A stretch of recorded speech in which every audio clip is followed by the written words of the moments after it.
Olá pessoal, sejam bem-vindos. Nos últimos vídeos que nós apresentamos aqui para vocês sobre a vida, nós discutimos sobre as teorias da abiogênese, ou teoria da geração espontânea, e a teoria da biogênese, que fala que para que um organismo surja no nosso planeta, é preciso a existência de um organismo prévio e de uma genealogia, né? Ao longo dessas discussões, nós também verificamos que a teoria da biogênese se mostrou a teoria mais acertada das duas, foi provada por um microbiologista francês chamado Lord Pasteur em meados do século XIX, mas que essa teoria não respondia a uma pergunta básica, que era a pergunta de como surgiu o primeiro organismo vivo no nosso planeta. Para a gente entender um pouco disso, a gente comentou um pouquinho sobre a Terra primitiva, sobre as condições da Terra primitiva que permitiram o surgimento do primeiro organismo vivo no nosso planeta. Mas nós ainda não abordamos o conceito essencial de vida. O que separa um organismo vivo de um organismo não vivo? Qual é a definição essencial do que é vida? Bom, quando nós estudamos, quando nós começamos a explorar com um pouco mais de profundidade a vida tal qual conhecemos, nós vamos perceber que os seres vivos, os organismos vivos, eles possuem algumas características em comum. Eles apresentam a capacidade de extrair e modificar nutrientes do meio para obter energia. Eles apresentam a capacidade de se adaptar às constantes variações que o nosso planeta apresenta, como temperatura, disponibilidade de alimento, água.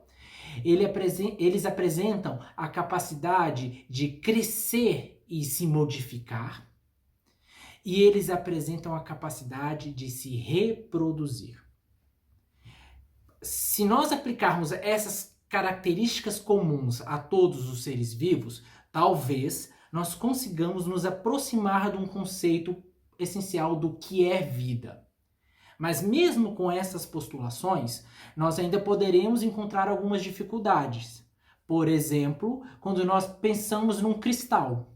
Um cristal, quando imerso numa solução hipersaturada com elementos químicos de sua composição, ele apresenta modificações de crescimento e de forma. Um cristal, por apresentar essa capacidade de se modificar nessa solução, ele pode ser considerado um organismo vivo? Ou um outro exemplo, uma mula, que é um mamífero híbrido do cruzamento de asno com égua. A mula, de maneira geral, é um mamífero estéril. Por não apresentar a capacidade de reprodução, a mula não pode ser considerada um ser vivo?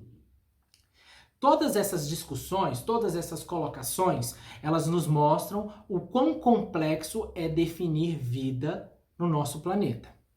Talvez uma das colocações, uma das observações que facilita um pouco o entendimento do que é vida tenha acontecido no século XVII, em 1665, com a publicação de um livro chamado Micrographia. Esse livro foi publicado por um pesquisador britânico chamado Robert Hooke. E nesse livro, Hooke descreve a observação de estruturas em cortiça que ele chamou de células. Com o desenvolvimento da ciência, nós pesquisadores percebemos que essas estruturas que ele denominou de célula estavam presentes em todos os organismos vivos. Então, um conceito amplo, mas que aí já nos permite chegar a uma aproximação do que é vida, é tudo aquilo que possui células.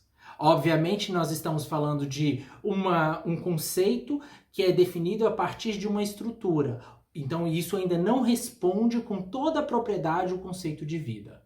Mas por causa da complexidade que é definir vida tal qual conhecemos, essa talvez seja uma das definições mais aceitas e mais próximas da vida tal como nós conhecemos.